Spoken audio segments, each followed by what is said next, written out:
মাননীয় অধ্যক্ষ মহোদয়, মই প্ৰস্তাৱ উত্থাপন কৰোঁ যে the Uniform Civil Code Assam Bill 2026খন পাৰিতকৰণৰ বাবে লোৱা হওক।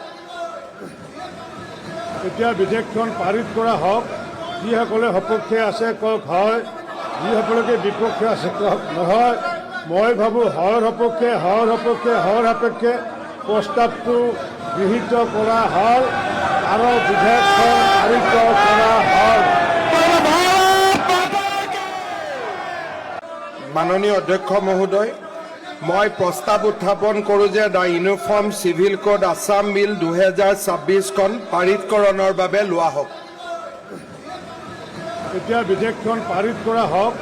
যিসকলে সপক্ষে আছে কওক হয়, যিসকলে বিপক্ষে আছে কওক নহয়। মই ভাবোঁ হয়ৰ সপক্ষে সাপেক্ষে প্ৰস্তাৱটো গৃহীত কৰা হ'ল আৰু বিধেয়কখন পাৰিত কৰা হ'ল।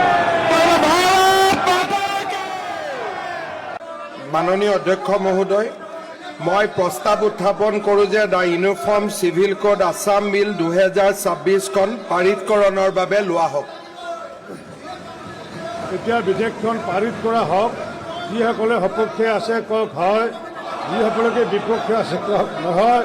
মই ভাবোঁ হয়ৰ সপক্ষে সাপেক্ষে প্ৰস্তাৱটো গৃহীত কৰা হ'ল আৰু বিধেয়কখন পাৰিত কৰা হ'ল।